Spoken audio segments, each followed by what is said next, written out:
Hello, I'm Michelle LeDuc-Catlin, and welcome to episode 3 of season 1 of TruedUp, the podcast that invites you to be the change.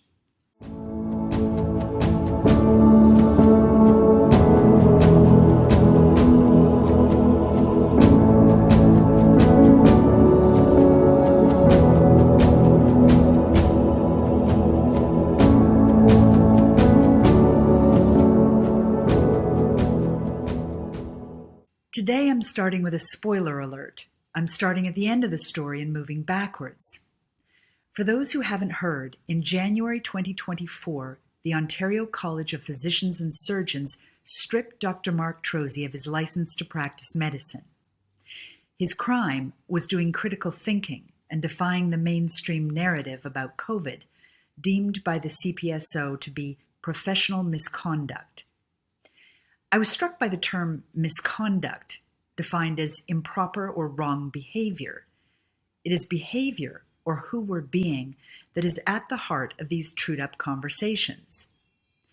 Dr. Trozzi didn't have his license revoked because he made medical errors or misdiagnoses. He wasn't a bad doctor.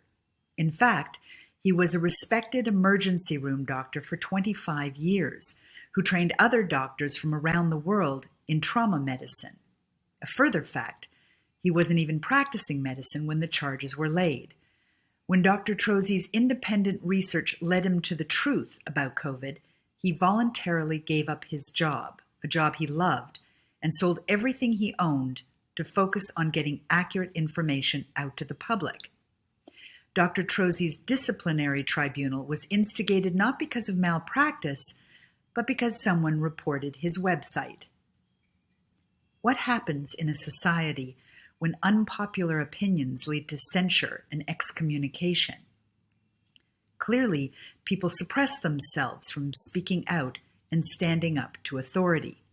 How many stories have we heard of doctors who wouldn't write mask or jab exemptions because they didn't want to lose their jobs?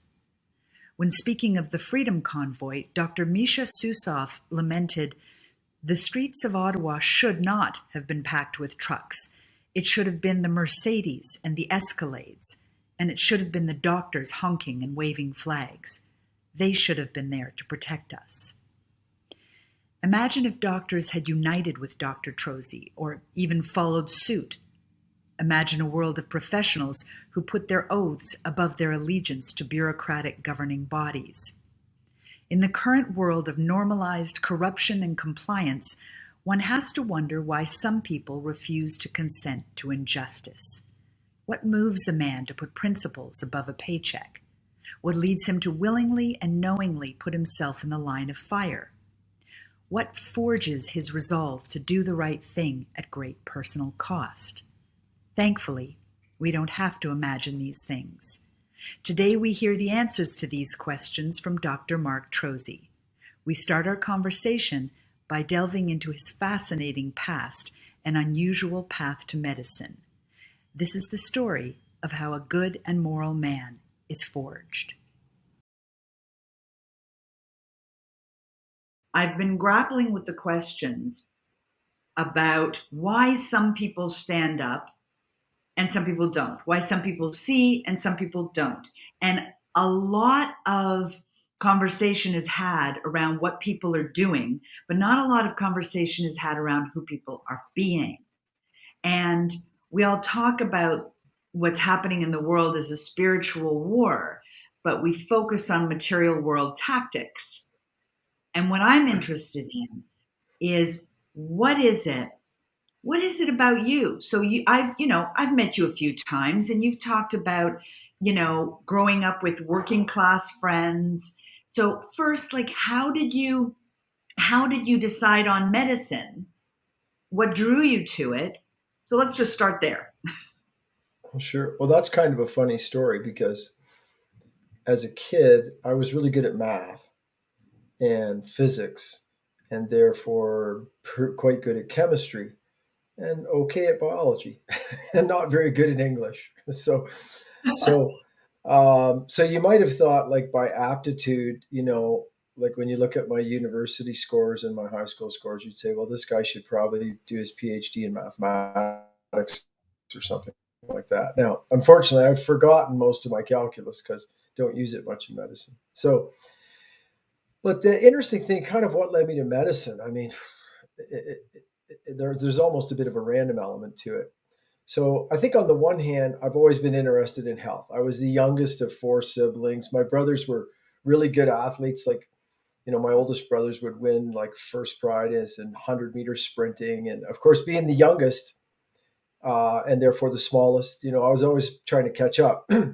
So I was the guy that ended up reading, getting the books about, how to make yourself stronger. And, I had the posters in my room and the little weight, the weight training set you could buy from consumers distributors after you saved up from raking leaves and cutting lawns. And so there was that side of me. I was kind of that kid who wanted to know what should I eat to make myself stronger, and how do I exercise and stuff.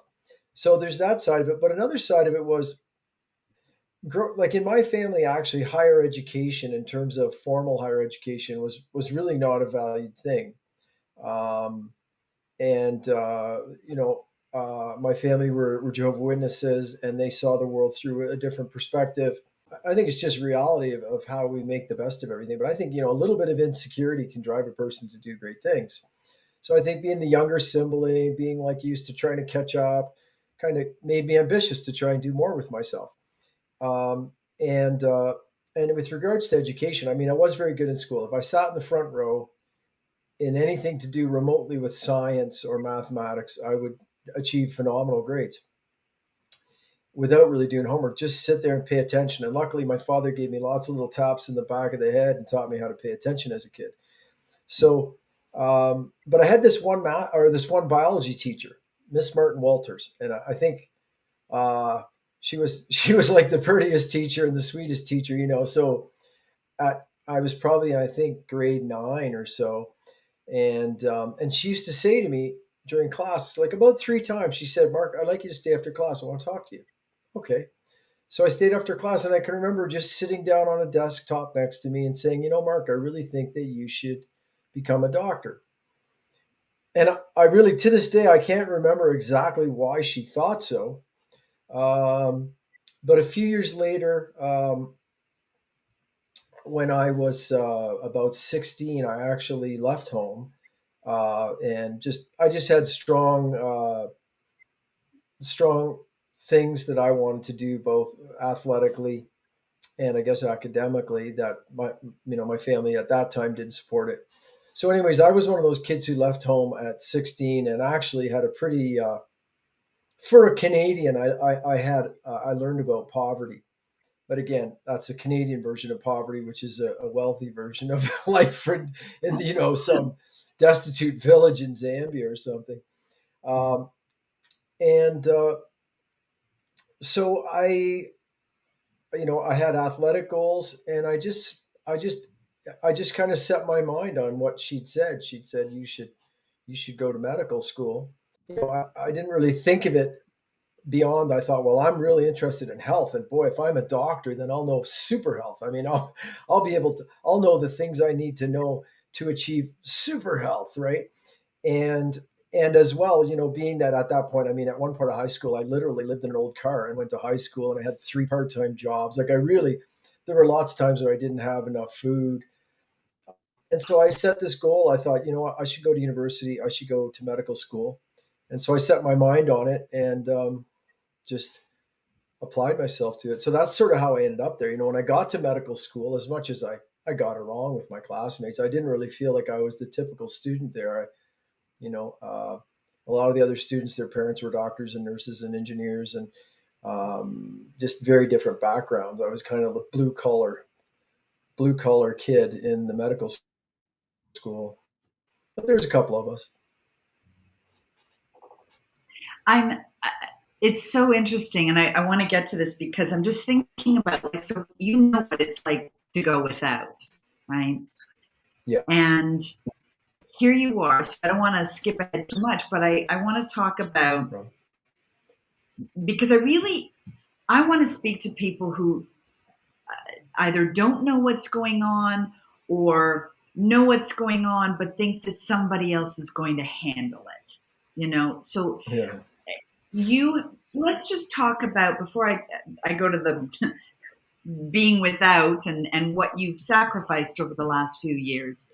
Let's just go back to the before times, so before this COVID crisis, what was a typical day like for you? How were you practicing medicine? Well, in some ways, I had a pretty ideal life from my own perspective. So, I worked my way from sleeping in the old car in high school, uh, until eventually, I graduated medical school. I found that emergency medicine was an area I worked really well in. And I developed a, a deep love for nature. I mean, that's probably one of the hugest factors in my life. And so, um, and I also like variety. Like I'm a person who likes to do carpentry too, right?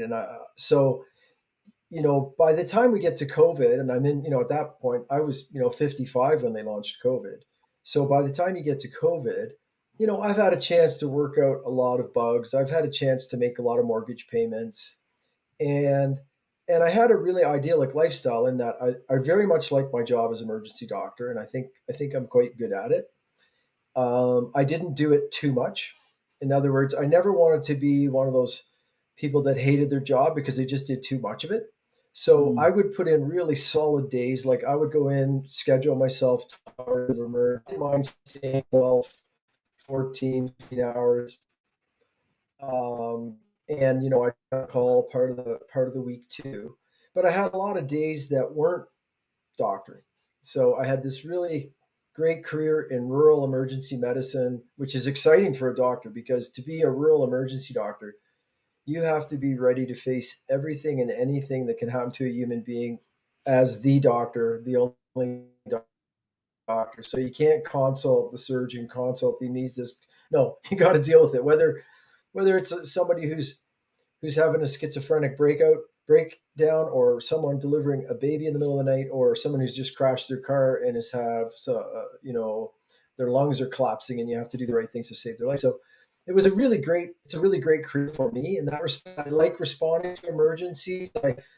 As a kid, I was never very expert, but I sort of liked martial arts, where you build reflexes, so when something terrible happens, you have a way to deal with it, you have a way to stay calm, and have these pre-worked out patterns or approaches to problems that you can solve them. So I always you know, I, I like any kid. I think you want to be a superhero. You want to be the guy that swoops in and solves problems. So emergency gave me a chance to do that. But being a rural emerge doc, and having progressed to the place where I felt, yeah, I'm ready and confident to be the only doctor for 100 miles dealing with the emergencies. It also meant I could live in regions where I really loved the environment. So, as much as I could have this very intense career in emergency medicine, I also had these other days where I'd be dragging my canoe through the woods and paddling out into a lake, or swimming out and watching, the sunset from way out in a lake. I even had a horse, which was a childhood dream of mine. So I like training horses. I'm pretty good. Like if you give me a wild horse, I can pretty much make a friend of it and ride it. Wow. Um, so that was kind of my lifestyle coming into COVID. I never was a big money guy. So, but at the same time, because of my early life of going without, I also am not somebody who just needs to spend a bunch of money every time I turn around. Like I'm quite comfortable going into a thrift store and getting a T-shirt. But so as a result, even though I had this fairly balanced lifestyle, I also had a great teaching job, teaching trauma medicine to doctors around the world because it's an area that I have a lot of interest in. So I'm pretty skilled at. And I had this nice balance. I had a house. I had some investments. I've been very much involved in ecosystem protection in Canada and other continents. Um, so that was my life, was this really neat combination of this emerged doctor who loved his job, had a nice house where I could walk down the road to a lake and go for a swim, and I had a nice balanced life with my time in nature, and even playing with horses. So that was life up until COVID. Yeah. And then, so I'm struck by, you're talking about being with horses, being in nature, enjoying carpentry, this balance. I'm wondering, well, it's kind of a two-part question. It's what is it that changed that? Like, what did you see, observe, notice? And is that related to this kind of multifaceted approach you have to life? I hope I don't lose track, but one tangent to it all is another area I've always been interested in is like spirituality and consciousness, and even in medical school, a lot of us, as a young, very young person, I wanted to work out to become strong, but I also wanted to try to become as enlightened as I could. Uh, so there was always a part of me, very imperfect, of course, that was trying to evolve spiritually as well. And one of the things I loved about my job was that, in very simplistic terms, I like simple terms. Emergency doctors and trauma doctors, we like simple terms. In other words, if everything goes crazy, how do I think my way through this? So, one of the things that I like is a golden rule, which I consider to be the highest law, which is to treat others the way I want to be treated. Mhm. So, one of the things that was fabulous about the career I chose is that practicing the golden rule was absolutely key. I mean, it's sort of key to doing good at everything, right? Whether you're a mechanic or a waitress or a doctor or a journalist, it's generally a good idea. But I mean, certainly it's easy to apply to emergency. The fact that I could, these people that people come to the hospital when they've got a crisis, when they've been injured, when they're sick. Um, Nothing you'd like more when you're in a bad situation than somebody show up and genuinely be your friend. So I had this neat job. As much as there's lots of science and anatomy and physiology and pharmacology and biochem. There's a lot of scientific stuff in my work as an emergency doctor, but the essence was to treat people well, right? So, that when I would start my day, I think all of us, we start our day. There's a point at the beginning of your day, you grab that morning coffee or you take the breath and say, okay. And I always say, yep, I'm just going to love everybody. And I used to tell my students, because I taught medical students quite a bit too, and I'd say, that the key to doing a great job here is two things. One is to love the people, and two is to try, like really try hard to do a good job. Don't look for how you can do the minimum.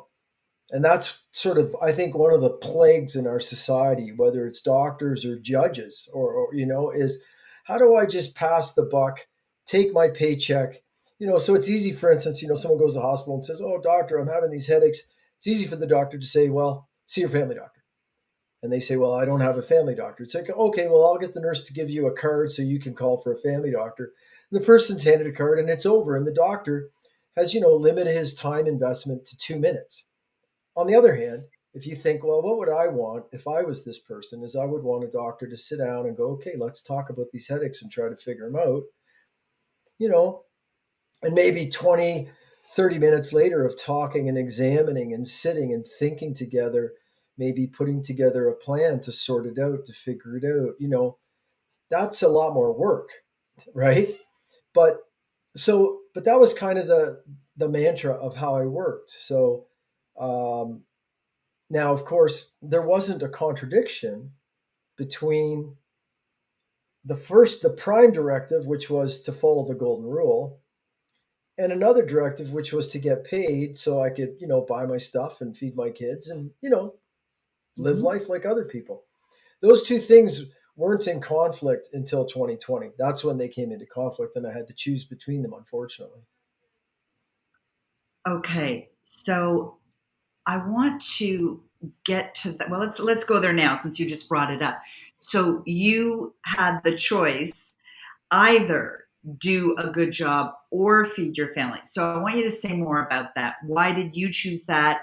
How how did other people not choose that? And what is that conflict? What was that conflict? Well, I mean, it became fairly apparent, I think, to myself and a lot of people. It's not just like a hunch that some of us had. I mean, You have to remember in 2020, when people were told the hospitals were full, the hospitals were empty, right? So that means that in 2020, when I'd go to the and what I call the anti-social distancing line outside the grocery store in the snow, and people would say, "Oh, Dr. Mark, you go to the front," like putting me ahead of their grandmother. And I'd say, "Why? Why should I go to the front?" And they said, "Because of what you're going through at the hospital." And I said, "What am I going through?" They said, "Well, all those people dying of COVID and you there risking your life, you could catch COVID and die." And I was like, "That's not true at all. The place is empty." So during that period, I did a lot of research because, I didn't just assume that this pandemic was a pandemic. I thought it was a pandemic at that point. And so, as I understood it, I was going to receive a new variant of a coronavirus that was super deadly. And so I better figure out what to do before any of these people showed up. And I've never been a person to just be like a cog in a wheel and wait for someone to hand me the, like, okay, this is what you do. You check these boxes. And if it's, if it's like this, and this, do this. I've never been that type. I've always been a type to research. So I researched coronaviruses, right? And I learned a lot of neat stuff.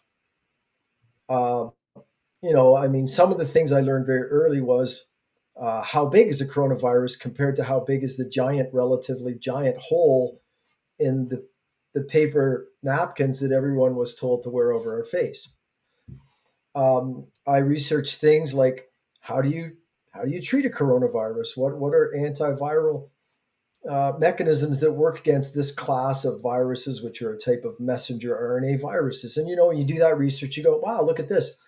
Ivermectin is extremely promising for that, and so is zinc if it's accompanied with hydroxychloroquine. Um, and so, for instance, right there, and then what I started to see was, wait, why are these tools being banned? Why are like doctors getting in trouble for prescribing safe and effective treatments for COVID? Now, keeping in mind, there still weren't many people around really getting sick with COVID. I mean, you could crash a motorcycle and have a swab of your nose and end up that they died of COVID or died with COVID, but that was just a ridiculous statistics game. So a lot of these things factored together, even the mathematics of these PCR swabs that people were doing. A lot of things came together for me to realize that we're being deceived, that this is an agenda rather than a response. And So again, lots of time to study empty hospitals in 2020. So, yep, please, Michelle. I want to go back to what you said. So you were always somebody to research, right? You always were curious about what was going on. So I'm so going back to my earlier question, I'm struck by, first of all, the fact that I think most people assume that doctors would all do the same thing, but that's not the case. So do you think that your interest in nature, in horses, in carpentry, like these these things that require different parts of your brain, different ways of thinking or reacting, do you think that is related to why and how you did the kind of thinking you did, and why aren't other people doing that? So that's kind of a two-part. Sure.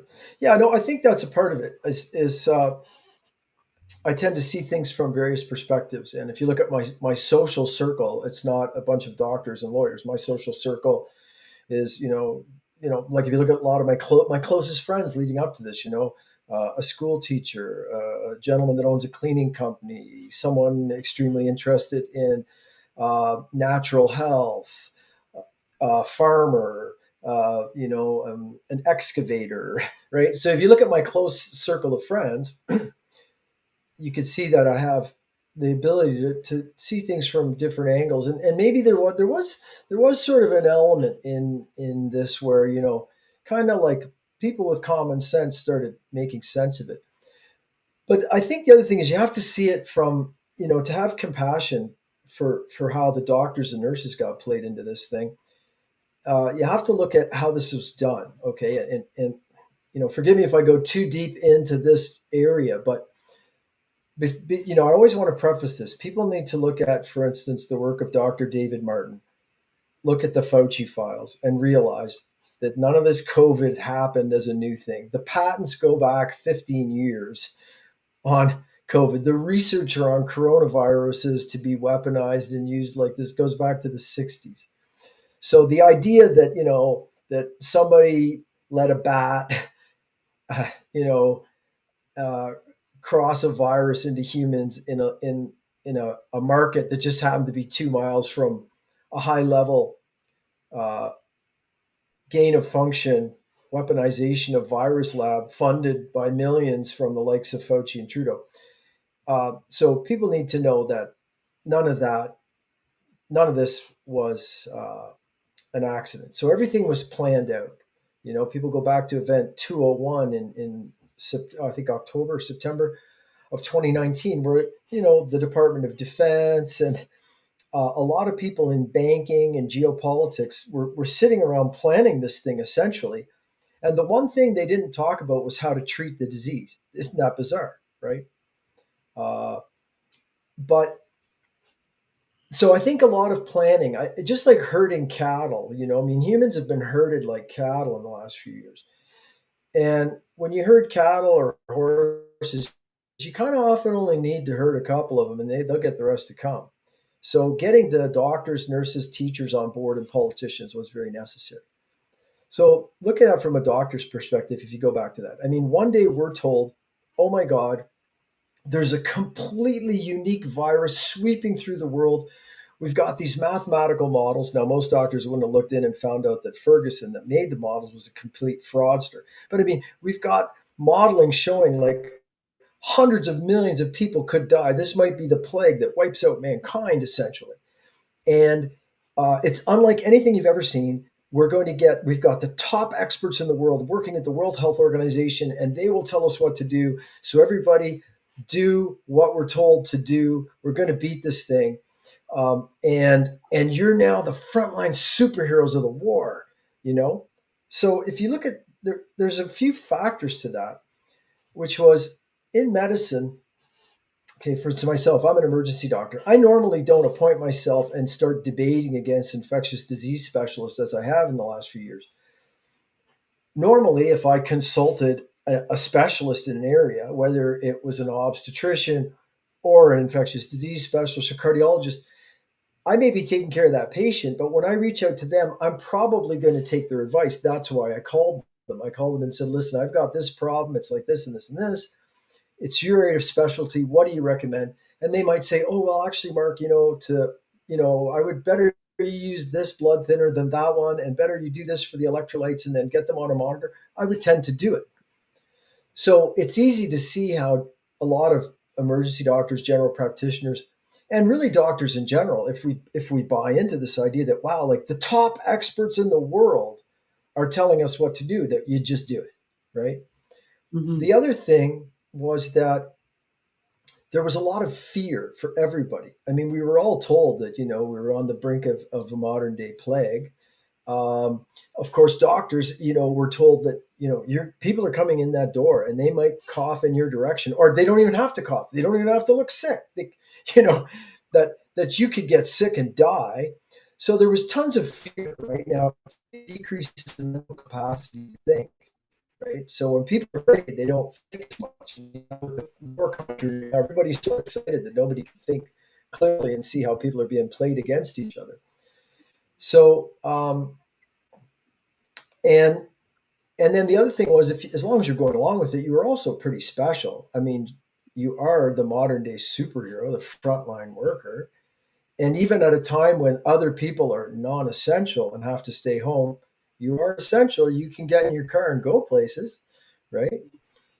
And then if you take it a step further, imagine, usually when you go to work, you're busy. Like my job was very busy until COVID, like 25 years, very, very busy until COVID, and then sitting on my hands. Everybody likes a slack day at work. Even if you love your job, everybody likes a slack day. So suddenly we had nothing but slack days. We were superheroes. We had special rights and privileges in society. And there were actually like little bonus pays for things. I mean, anything to do with COVID paid really well. Like if you diagnosed somebody with COVID, that paid well. If you know COVID was a bit of a cash cow. Everybody got tips for COVID. Um, and then it became apparent as you get a few months into it, and people like myself who question things, it became apparent that in addition to all the carrots, there was a stick. And by no means was this a time for anyone to screw up this global response by asking questions or disagreeing with anything, which of course was a violation of the Hippocratic Oath, because the Hippocratic Oath requires that a doctor use their best judgment, not use Dr. Tam's best judgment. Um, so I think these are some of the conflicts that doctors were in, um, and that's the Okay, way it so went. yeah, I get that you had, because of your natural curiosity and you had the time, you were researching. Okay, so that explains why you saw. What is it that had you speak out? Given the carrots and the stick, what is it that had you speak out, and why do you think others haven't? Well, um, again, you can imagine that at a conscious level, I think a lot of the other doctors, and I know it's hard to believe for people that have done their homework, it's hard to believe that a lot of doctors were actually in a state, at least at a conscious level, of actually believing all this stuff, right? Uh, it was really an example where I learned, that they say, well, when they say people are sheep, well, I've come to realize, smart sheep are still sheep, right? Like if you educate a sheep, it doesn't turn it into an eagle or something completely different. Um, so I think, But yeah, uh, but people. I mean, people are human beings, right? So yeah, we call people sheep, but yeah, I'm not sure how useful it is, right? Because people are human beings, yeah, and what is it that has some people become sheep-like and others yeah. not? Well, Well, in this scenario, I mean, it became increasingly evident that that the price to pay for in any way going against the grain of the response to COVID was going to be severely punished. That became fairly obvious. And in the heightened state of fear, I mean, I know doctors, particularly some young doctors who legitimately were terrified at the beginning of COVID. They were literally, and like you're going, look around, there's nobody here, it's totally quiet, but they were terrified because they really believed they were going to die from an infection any day now when somebody came in the door, or that there were going to be so many people dying and none of us would know how to do it because there was no cure, etc. And fear reduces intelligence. That's a given. If you can just get people afraid, you can get them to do a lot of stupid things, doesn't matter how smart they are. um, so I think those are all factors that came together to, the doctors and nurses were coerced into this, really. And then and then the other thing is, you have to go back to my basic premise, the golden rule.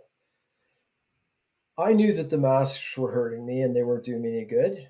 I could be off work for several days, my airway, my skin, everything was fine. I'd go to work and put that facial barrier on, and within 20 minutes my nose would be itchy and dripping. I knew that dentists were seeing increased oral disease. I could see the fact that all my coworkers, when they took their masks off, had a rash on their face. And and I did some research on you know respirator masks, etc. And I knew that it made absolutely no sense and that it was actually harming our health. So how could I, as a doctor who practices the golden rule and has a Hippocratic oath responsibility to advise you based on my best judgment, how could I tell you anything but my best judgment? I never had to lie for a living before, Yeah. right? I just had to think and feel and act, like, which is that's a very nice and enlightened state of being to exist in. And so suddenly I was being twisted to go along with things that didn't make sense, like the denial of treatment for COVID if it came up, like maintaining this deception that all these people were sick and dying of COVID when clearly they were not. Um, and then of course when they started to get ready to roll out those injections, right? Um, I just read the ingredients. I know that sounds funny, but I only had I to read like three lines and went, "Wait, what is this?" Because I know what a vaccine is, right? A vaccine is some damaged virus or particles, broken up particles of a virus. You inject a little bit of them into you. And so when I looked at the emergency use authorization, and you get to page 12 for Moderna and Pfizer, and I mean it's just a few lines, and even though there's a lot of garbage in there, like really bad stuff in there, they didn't even put on those labels. Things are worse than I thought then. But when I looked and said messenger RNA pegylated nanoparticles, well, I only had to spend a few hours on a computer, right, and realize, oh my God, pegylated nanoparticles are this very unusual technology that in every single cell of the body, even the brain, even the unborn baby cell. Why would you want a vaccine to do that? And then when you look at messenger RNA, that's genetic material. This isn't a vaccine. This is some sort of a genetic experiment. And then when you look at the history of vaccine research for coronaviruses, even if you use vaccines, you find out that, oh boy, does that ever go wrong? By then, I already knew from the math that the PCR was being used in an inappropriate fashion, that cases were overestimated, the deaths were exaggerated, and really more people in the world weren't dying than usual. And so, to me, it was very important to immediately tell every single human being that I encountered that it all looked to me for guidance or was open to say, hey, these injections coming out, better not take them. So I want to ask you about this because I knew you read the ingredients, right? And you said it sounds kind of funny, but it seems kind of obvious, right? Just a simple thing: read the ingredients. I mean, we do that with our food. We put Yeah. anything else into our body. Those of us who are interested in health, we read the ingredients. What struck me the first time I heard you say that was, so I've never thought of reading the ingredients of a vaccine, an injection, and yet, I won't put anything in my body that I haven't read the ingredients, but that doctors wouldn't do that. I mean, Yeah. Yeah. so I keep coming back to, why did you read the ingredients? Why didn't other doctors read the ingredients? Well, that's a really good question. Maybe it goes back to, my own childhood. Like I grew up in a good home. I love my parents and my brothers, but at the same time, a pretty narrow a vision of the world, and over time, I came to realize that that really wasn't what I considered to be an accurate and thorough look at life and history and God and everything else. So I guess there was a certain background, even as a young person, of being willing to question the narrative that I'd been given and to look at it for myself. I had a classmate in medical school, a really neat guy, and Dr. Mark Lewin. I hope he's out there. God bless him. But before medical school, he'd done his master or his graduate thesis paper on levels of moral reasoning. And I'm reluctant to use the term levels. I would say more styles of moral reasoning. But he talked to me about this, and he said, there's different ways that people make the decisions about what to do. How do we make our decisions that navigate us in life?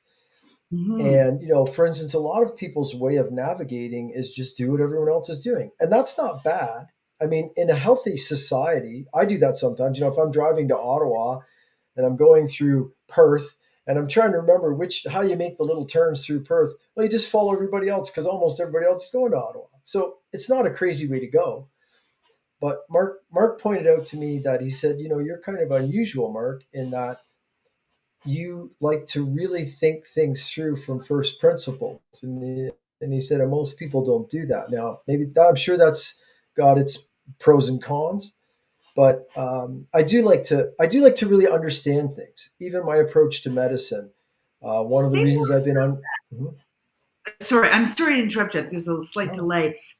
I want you to say more about that. Thinking from first principles. What does that mean? Well, in medicine, for instance, um, we had a teacher in med school, Dr. Larry Brownscombe, who was just our favorite teacher for years in medical school. And he used to teach us this. He used to say, if you understand how something works, then you can understand how it breaks. So, learning to think things through rather than just memorizing lists. Um, and this is very much the difference between the way a human thinks and the way AI might think. So, and this has been a criticism. In fact, I told my medical students about 5 years ago, I said, you have to be very careful because you guys, in many ways, you're being trained to think like to become an extension of AI rather than to become a doctor. And so you see this progression in medicine of what are called diagnostic criteria and treatment protocols. And this is where people have probably seen where they go to a hospital and someone says, "Well, why are you here?" And they say, "Well, chest pain." And they go, "Okay," and they grab the iPad with the chest pain template, and they go through and they go, "Well, does it feel like this, or this?" And they check one. And does it feel like this, or this? And they check one. And they go through these checklists. And then at the end of the checklist, it comes up with a score or a category. And then based on that score or category, you make certain pronouncements, and then you enter certain treatment protocols. You say, well, if they scored 5.6 on the such and such scale, then their treatment is this, this, and this. I don't like to think that way. To me, that's not at all rewarding. I like to think, how do things work? How do they break? I like to really understand it. And until I understand something, I find it very hard to do it. Right. In other words, somebody says, do this, this, and this. I'm like, why? And they say, just do it. I say, I can't even remember how to do it until it makes sense to me. Never mind want to do it. So I like to understand things, at least at some level. And so that was the same, with COVID. I wanted to understand it. And then I wanted to be acting as a whole conscious being, that my thoughts and understanding are connected to my actions and what I say and what I advise people, which is really all I've ever done. I mean, that's just what I did. And it wasn't a problem until COVID. In fact, if you look at patient satisfaction, I've had extremely high patient satisfaction in my career. I have a very good reputation with patients, and I generally get along with the other doctors. I really like that. I'm actually writing it down. Act as a whole conscious being. I think that seems to be a missing component these days. How do we have people? I don't want to say behave in a certain way, right? Because that's not really what I'm talking about. But really access that whole conscious being in themselves. No, it's a And good why is that question. missing?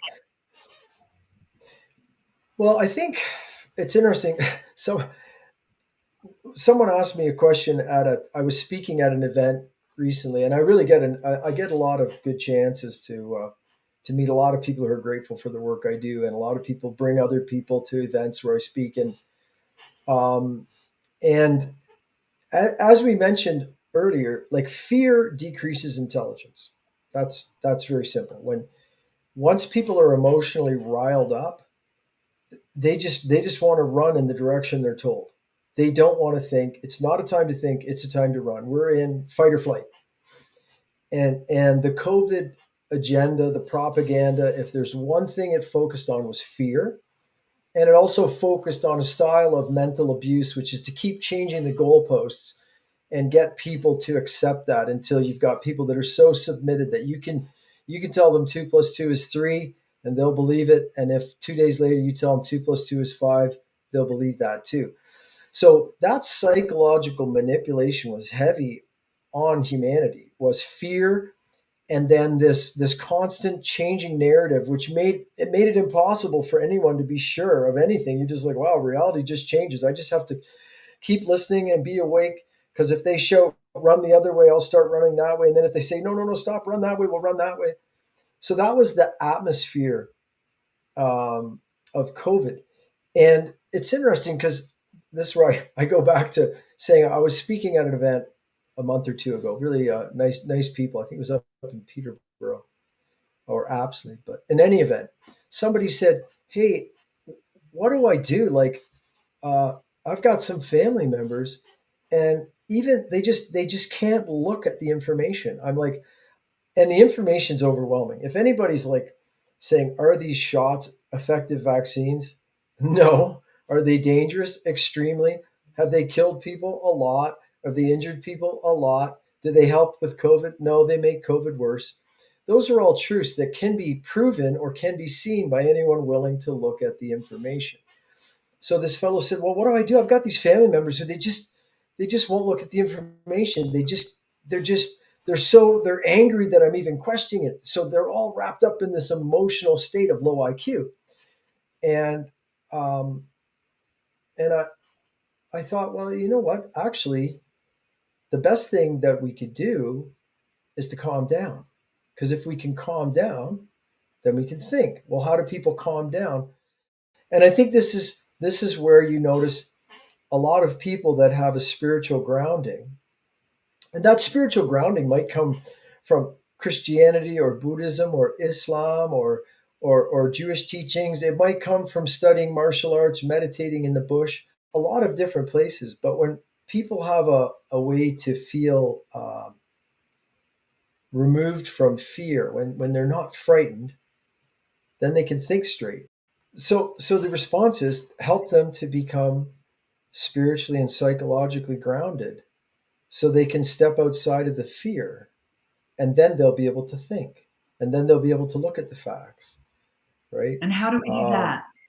well, I think there's options, um, I mean Christians believe that God is with them, believe that if we do the right things, that we can't go wrong. There's the ancient scripture, which actually comes from Jewish faith, that though I walk through the shadow of the valley of death, I fear no evil, for God is my shepherd. So there's one example of, some people, maybe they need to find Jesus, or they need to find God, or they need to get that peace and that calmness, which will once again allow the frontal cortex to function and start thinking. On the So other hand, look at Dr. Malthus, who is very grounded in Buddhist thinking, and Buddhist thinking teaches you, like, don't have too much attachment to outcome, stop wanting this or that and just be totally present.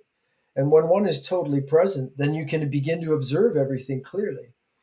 I So I think there's sorry. I got overly no, excited and there's a slight no. delay. I'm really, this is the first time I'm hearing somebody really with a clear access point. And what I hear is that, so first of all, it's not up to us to give people, to overload people with information or even, try to convince them of anything. But if we can support people in finding some peace, some kind of lack of fear, then if we can help them with that, they can begin to find the answers for themselves. That's what I'm taking away from this. Yeah, I agree with that. I agree with that completely. And we have to remember, humanity on whole has been exposed to extreme mental abuse. The last 3 years has been organized, strategic mental abuse of mankind. So if anybody isn't shaking a little bit, they either missed the show or they're just not being honest. I've been shaken too. Um, so it's quite understandable that people are in a state of panic and, thinking with their brainstem more than their frontal lobes, and just reacting. What is it that had you? Okay, so all of us were subjected to fear tactics. I remember the first interview I saw with you, your face was blurred out. And so that took, first of all, a certain amount of courage, right? To say, okay, I'm going to speak out, but I'm not going to be public, right? And then the next interview I saw with you, you were fully, here I am, here's my name, my face, public. Okay, so that was a process. What was the process? Because this is the other thing, is I want to really encourage people to step over whatever it is you had to step over. So what did you have to step over? How did you do that? Well, so there's a few influences in that process, but I mean, one big influences was that the research of the medicine led to the geopolitics. So, for instance, lawyers who looked at this from a human rights point of view and was wondering, wow, why is the Constitution and human rights been violated?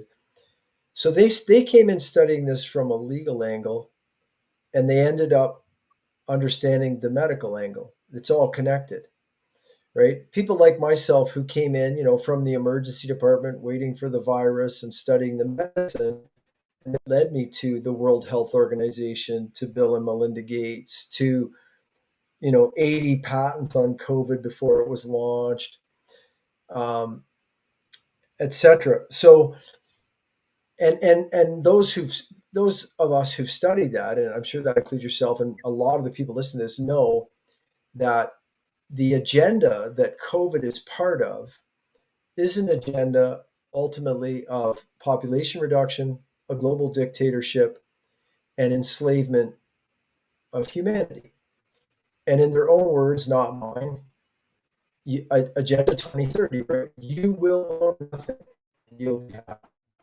So, um, as much as I worked hard for the things I had, I recognized that the agenda that seemed to be going along quite well, I mean, or quite bad if you look at it from our perspective, but it was certainly not failing. The agenda was working. So I knew that meant ultimately everybody was going to lose everything they had.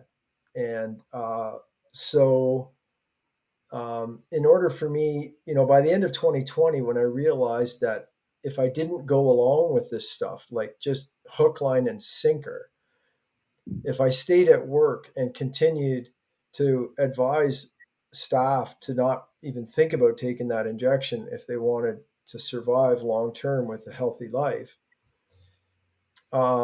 it became apparent that that I was going to run into a lot of trouble. And also, it became very obvious to me that society as a whole, that we were all running into a lot of trouble. So at the end of 2020, um, I I decided to resign all my professional positions. Now, the reason I did that was I really didn't want to have trouble with the College of Physicians and Surgeons and all this stuff. But I also knew that as a doctor and as a human being, I had a responsibility to advise people and to make sure that we were actually solving the problem rather than being played and used to hurt people and destroy our own civilization. So I sold all my stuff because I knew that I would have to exist without an income. And again, as maybe as an emerge doc too, I'm accustomed to making a decision about things. For instance, if I see certain physical traits, physical signs when I'm examining someone who's been in a car accident, even though they're breathing, I will tend to know by examining them which one's lungs are in the process of collapsing. And then I'll make a pretty big decision to actually make an incision in their chest. I don't like cutting people for fun, but literally make a decision with somebody who's actually breathing that I would make an incision and insert a tube in the space around their lungs to drain the blood or whatever so that they stay alive. So it's not a foreign concept to me to deal with something before it's worse of a problem.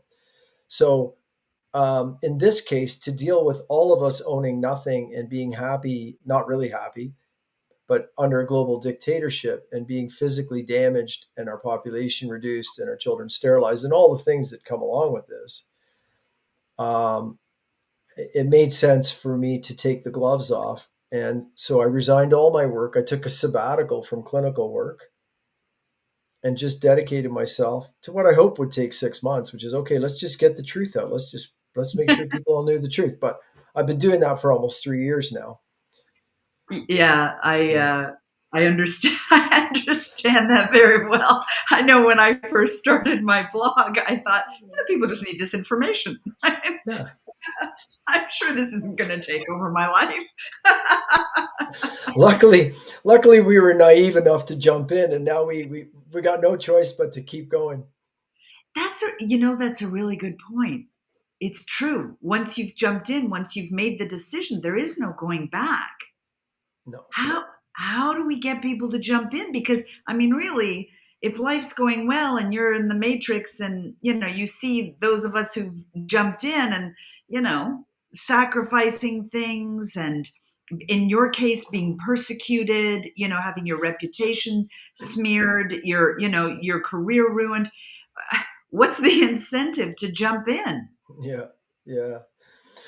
Well, a lot of truth to that. I mean, one thing is, in terms of my reputation, I mean, I I I think I have a pretty damn good reputation right now.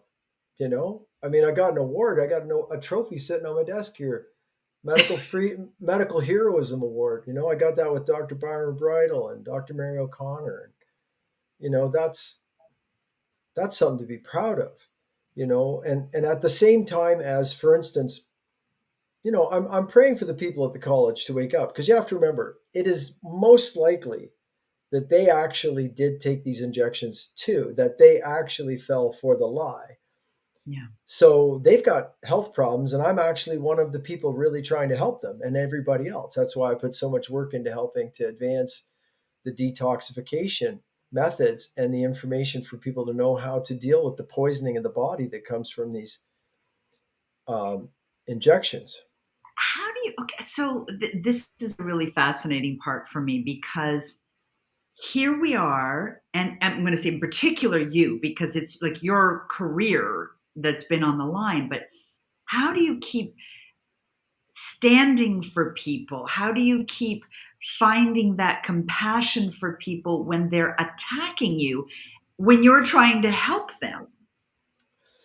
Well, one thing is I live in an unusual bubble, right? Because this is what I've been focused on for like every waking hour and a fair bit of my sleeping hour for 3 years.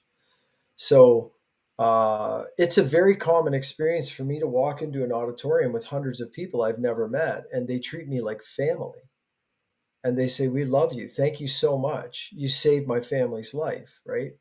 So uh, I don't know if I can use the term smart people, but people that are aware have a lot of Mhm. respect for me. I probably, in some ways, I mean, sure, financially is a whole other thing. But again, keep in mind, if we don't win this, everybody loses everything. So what's the point, right? Hanging on to your stuff. It's like staying in, trying to hold your position in the lineup on a sinking cruise ship instead of going down below and trying to patch the hole so it doesn't sink. If it sinks, everybody sinks, even the people with double desserts and a VIP lounge, right? So then it makes sense to try and keep the boat afloat. And in this case, keeping the boat afloat is ending the COVID crimes against humanity.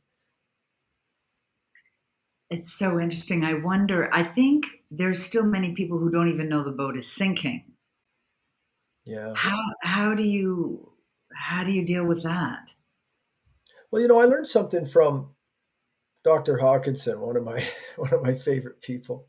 They really haven't stopped me from helping the world. I mean, I used to take care of 40, 50 people a day. Now I take care of 10 to 30,000 a day. So, you know, it's funny how that works, right?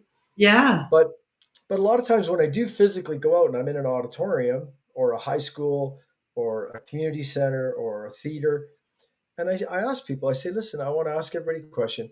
How many of you know someone in 2020 who you personally think died due to infection with COVID 19?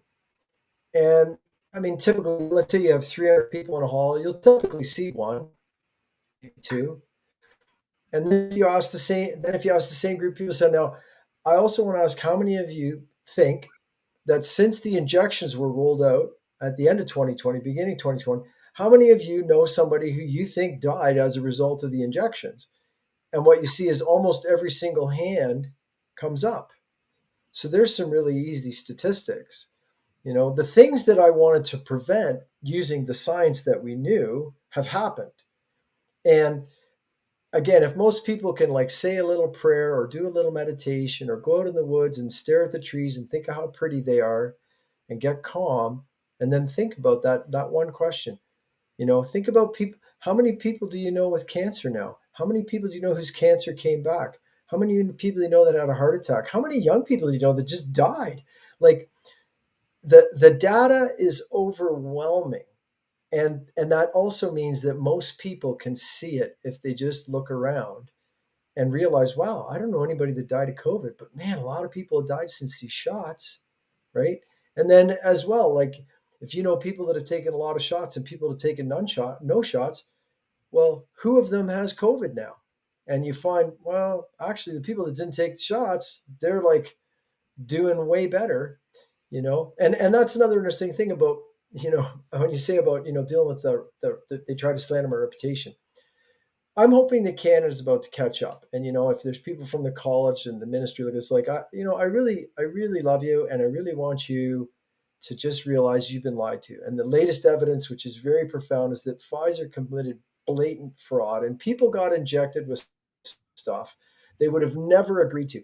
Believe me, if people had an honest, informed consent about what was in these injections and what it would do, no one in their right mind would have taken one. So that means even the person working at the college who's making 200 grand a year destroying doctors like me, it's like, guess what? We're actually trying to save life.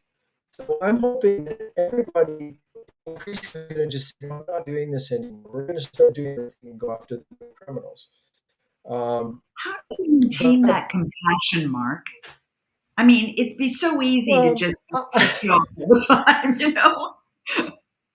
I have my days. You could I have my days. There are times, um, but again, I think the work of people like Matteo Desmet and Dr. Peter Bregan, even though they're known for having different opinions, but the people who've looked at the psychology, everybody's been abused, right? So when you see a child run out of a building naked and screaming, and they pick up something and try to swing it at you, you don't want to hate him. Wow, somebody really messed this kid up. I got to get them to safety and help them better. And you know what I mean? That's everybody's situation. Even people who are like really smart.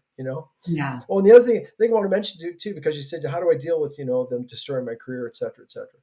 Well, here's the bizarre thing, and I hope this is just a sign that Canada's a little behind. I'm hoping that like right now, as we speak, we're catching up, right?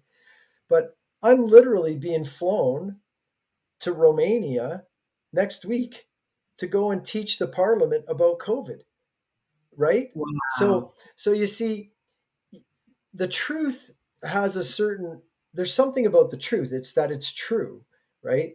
So yes, on the one hand, have I given up my home, my investments, my income for 3 years now, et cetera, et cetera? Yeah. But remember, if we don't win, everybody loses everything. So I'll just be another guy that lost everything. But on the other hand, my credibility for doing what I've done is exceptional. I have a lot of respect that I would have never had. I mean, I have like people that I talk to now I would have never gotten to know before. I mean, I'm on speed dial with people in genetics labs. I can call up like David Speaker right now and say, hey, the genetic sequencing you did on the Pfizer vials in Ontario? Can you remind me what's the open reading sequence and how is it that it's creating the amyloid protein that's plugging up people's like I was just a country doctor, right? So, you know, um, you doing the right thing probably pays off in general. And either way, we all have to face ourself or God or something. So what could be worse than like if I disrespected myself? Like what if I was evil, what would I have done? Let's say I was truly evil. I could have made a fortune giving these shots out. A fortune. I could have got fake papers because I knew they were poison and I wouldn't want them. I could have got fake papers. I could have gone to the hospital and said, oh, yeah, I took my shot, no problem. I could have lined people up and had two RPNs injecting all day long, and I could have made enough money to fill a chest with gold, It's right? interesting. I But that's really, evil, and I wouldn't respect myself. yeah, I think, eh, on the one hand, I was going to ask you about how do you maintain the energy, the motivation to keep, not the motivation, I get the motivation, but how do you maintain the energy, the clear headedness, the compassion long term? But then I kind of just got your answer, which is doing the right thing has a certain source in and of itself, right? Yeah. Like telling the truth is so much easier. Yeah. It's Yeah. just like there's nothing you have to be stressed about. There's nothing you have to remember. It's just like just tell the truth. It's like it Yeah. takes a lot less energy. Yeah. Yeah, totally. And self-respect is worth a lot, like, um, for instance, right now, the college, and again, I hope they're coming around. I hope they're realizing what's been done to them and that we're trying to help them too. But, I was talking with a good doctor in our province, and there's a lot. Like, I'm not the only doctor that did the right thing and has, had their licenses stripped. And it's sad for Canadians because it means that Canadians don't have access to the doctors they could most trust who would do the right thing when something like this happens.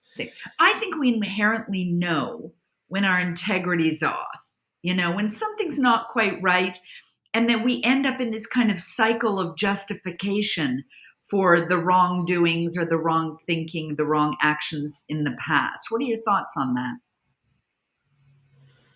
Yeah, no, I agree with you. That inner harmony that comes with being honest and truthful. Um, and you know, the example of one of the good doctors who did the right thing quietly and came under discipline. And in the end, I spoke with him recently. I'm not going to give names or anything. Um, and and in the end, the college just said, "Well, we're going to let you keep your license, provided you apologize, provided you go through retraining, provided this, provided that." I wouldn't accept that because that's sort of like slavery. I don't want to be a slave. I didn't, you know, one of the neat people I met through LifeSite News, great organization, is this fellow, Father Joe. And he said to me, he said, you don't take nothing with you, not even your bones. So, like, to sell one's soul or self respect for money, there's nothing wrong with money, but if money is your master, there's something very wrong with that relationship. And maybe that's part of what's going on in the world right now is maybe for a lot of us, this is the test is like, will you serve God or will you be a slave to money? Didn't have to make that decision before, but then one day we did. One day it was like, no, you can't follow the Hippocratic Oath and the Golden Rule today. You have to go along with something that makes no sense.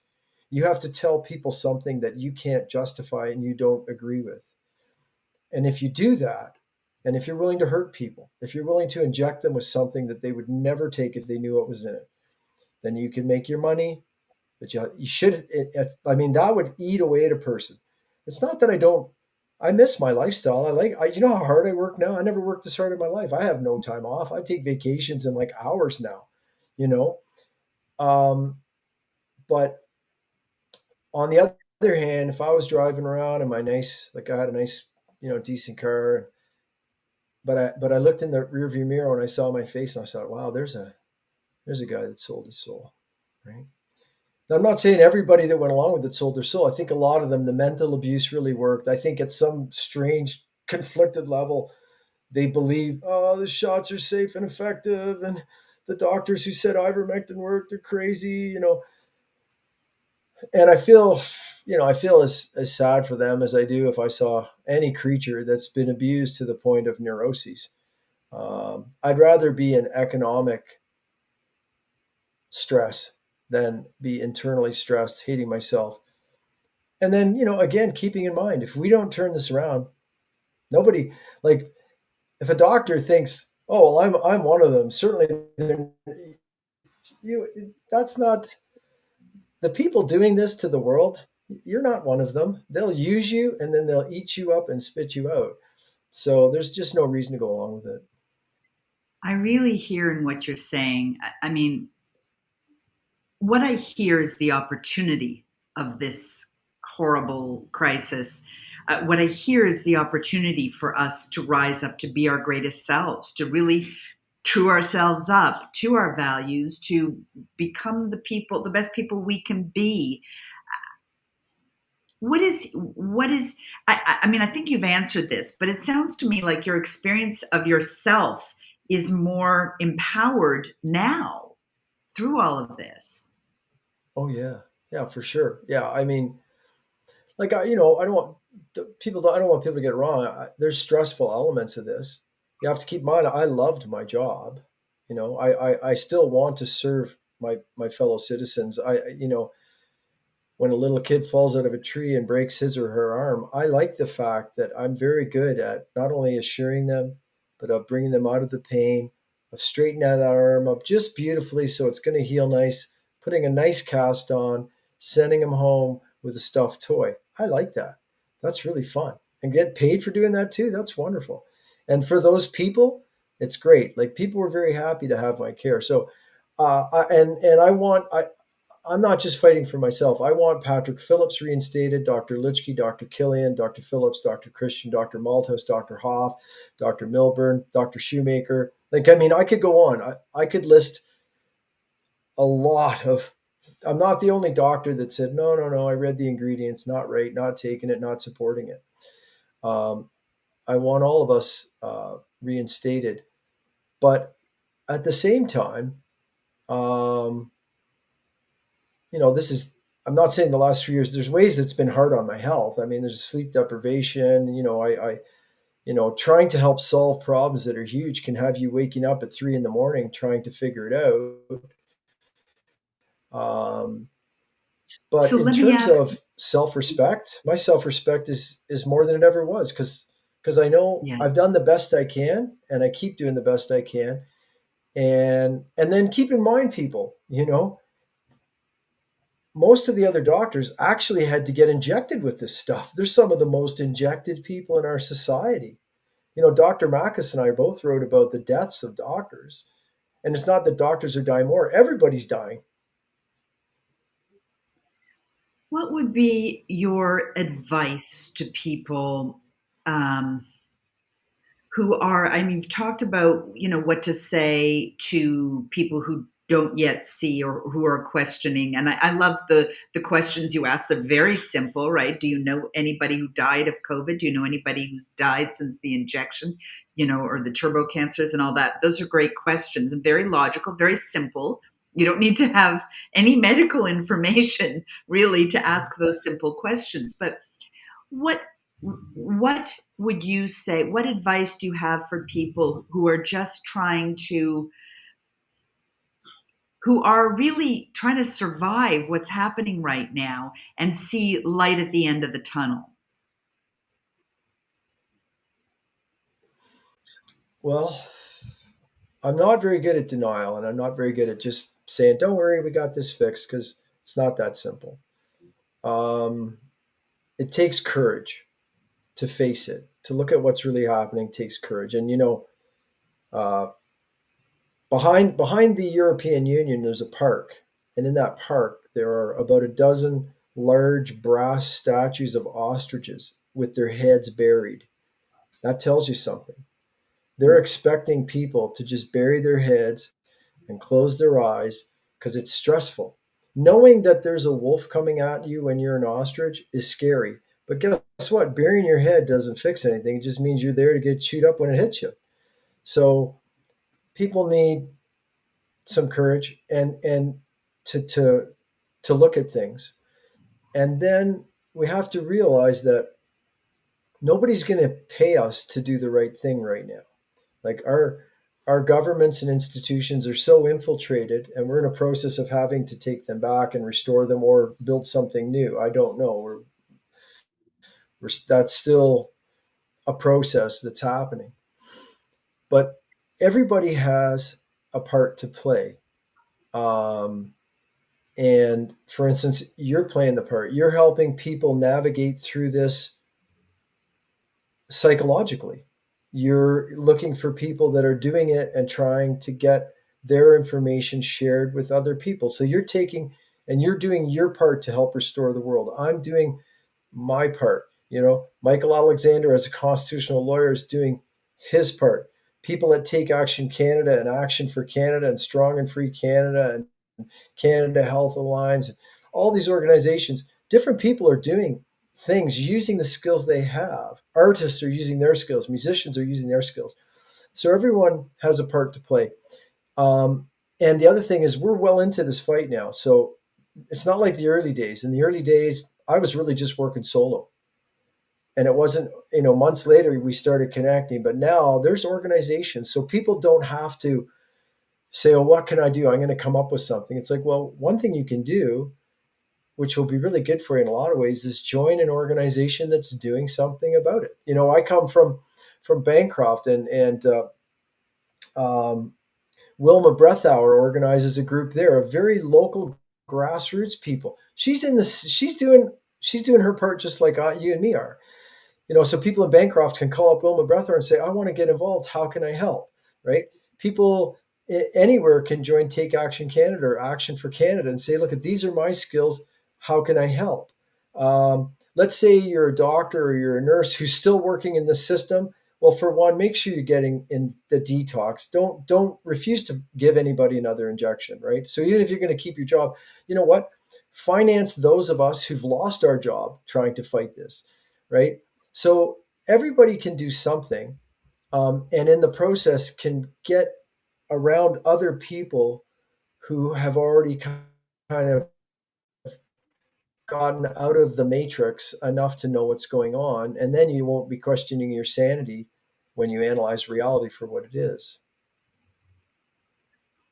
I want to thank you for your courage, and more than your courage, your humanity. My experience with you in this conversation and every time I've met you, it's just like you're so real. You're accessible. You're human. You use humor. It's really great. So thank you for being an example for all of us, because I really feel when I listen to you, I feel a part of something, and I feel like, yeah, we're good. We can handle this. We can do this together. So thank you for that, Mark.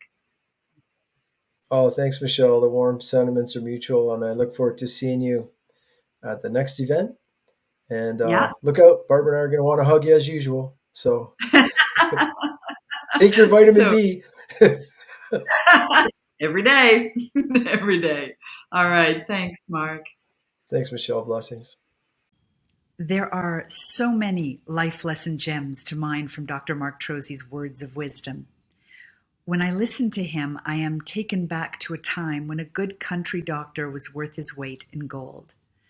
I am left with the reminder that while we move forward with technology and so-called progress, it would behoove us to move back to an ethos of ethics, to a time when a man's word was his bond, to the principle of what virtually every spiritual tradition teaches, to treat others as we would want to be treated. Even as the Ontario College of Physicians and Surgeons was persecuting the good doctor, he maintained his adherence to the Golden Rule. He treated them with compassion, even as he faced their injustice. In a time when infighting among those committed to freedom and justice is leading to the same behavior we've seen from governments and institutions, Mark's dignified response is among the greatest lessons we can learn. Love thy enemy. We cannot succumb to the tactics of authoritarianism. The war of information we find ourselves in is a spiritual war, a war on truth, beauty, and goodness.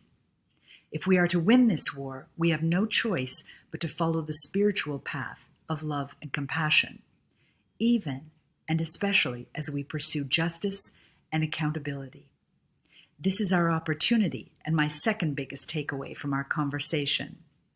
We can, as Mark said, make the best of everything. We can be the alchemists of our anger, using our greatest challenges to become our greatest selves. And this leads to my third takeaway. When we stay grounded in these principles, we are not run by our fears. As Dr. Trozzi pointed out, fear reduces intelligence. There has never been a more important time to access our higher brain function and our heart-centered spirituality. To quote Mark, act as a whole conscious being. And as Dr. Trozzi also said, everyone has a part to play, from the things we say and do to where we spend our money. Switching away from big box stores and toxic products that weaken our immune systems is a simple way to make a difference for ourselves and our families. If you'd like to find out about how to make the switch while supporting this podcast, please reach out and find out about the Switchaway Initiative. contact me through gatheryourwits.com. And for those of you who would like to earn extra income, I am gathering a small team of ambassadors to help others make the switch.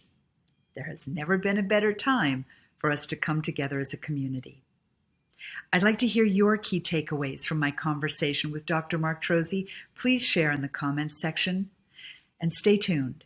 Be true to yourself and remember that we are the ones we've been waiting for.